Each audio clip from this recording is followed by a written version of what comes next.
Leur formation est le résultat de processus géologiques et climatiques variés, chacun laissant une empreinte unique sur les paysages terrestres. Formés par différents processus naturels, les lacs nous racontent l'histoire géologique de la Terre. Certains ont plusieurs milliers d'années, voire même millions d'années, et leur présence continue de modeler la vie sur Terre. Chacun des lacs présents sur Terre est un témoin précieux du passé géologique et climatique de notre planète. Aujourd'hui, on va découvrir l'origine des lacs et leur importance pour nos sociétés.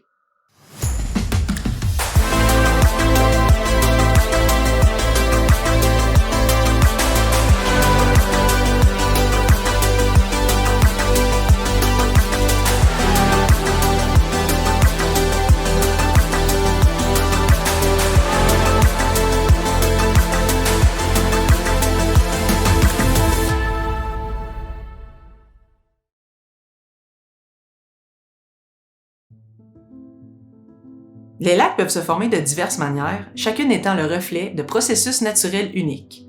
Mais tout d'abord, il faut comprendre ce qui définit un lac.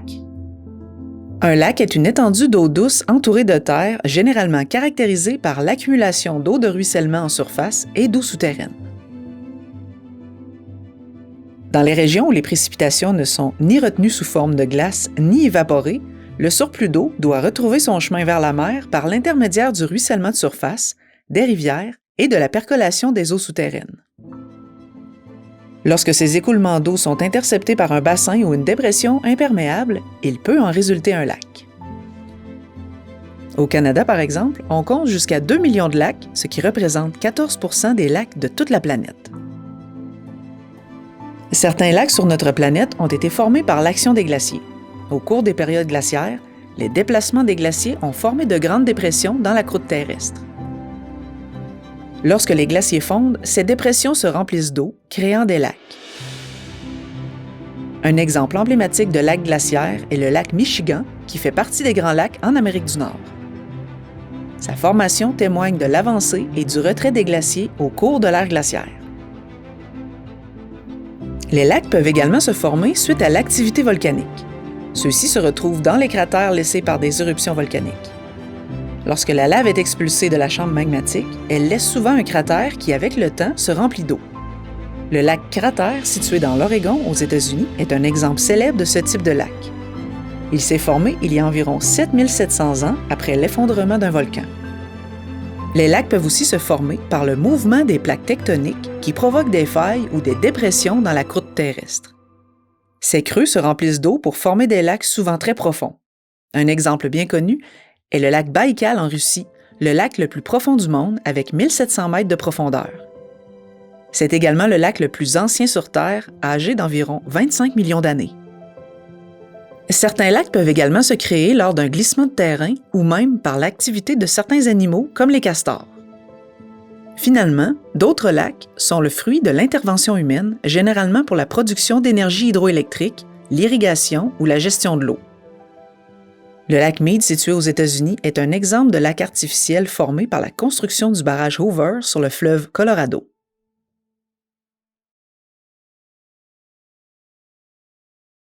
Le cycle de vie d'un lac est un processus naturel qui transforme progressivement une étendue d'eau en terre ferme au fil des millénaires. Au début de son existence, un lac est généralement profond et ses eaux sont claires car peu de sédiments s'y sont écoulés. Il est pauvre en nutriments et abrite des espèces aquatiques qui apprécient ces conditions.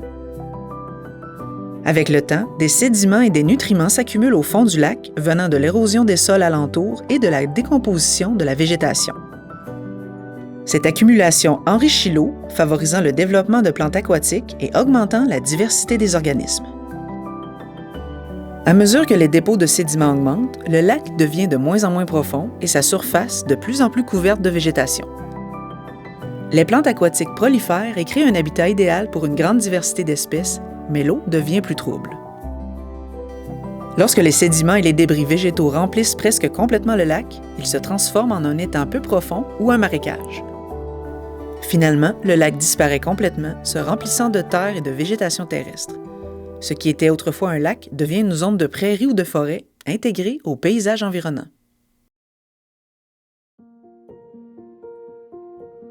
Les activités humaines ont un impact significatif sur le cycle naturel d'un lac, accélérant le processus de vieillissement ou modifiant profondément leur écosystème. Les activités agricoles, les engrais et les rejets urbains entraînent une surcharge de nutriments comme le phosphore et l'azote dans les lacs. Ce phénomène, appelé eutrophisation, favorise la prolifération d'algues.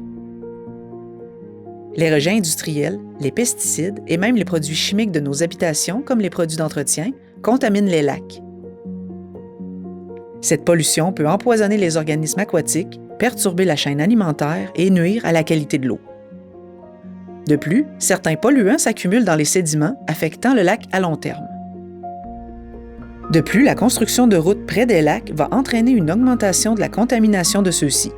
En hiver, par exemple, les sels et autres produits utilisés pour le déglaçage se retrouveront dans l'eau de ruissellement qui finira par rejoindre le lac.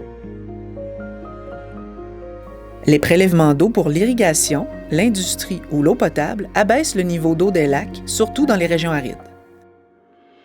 Certains lacs, comme la mer d'Aral, se sont presque complètement asséchés en raison des détournements d'eau pour l'irrigation.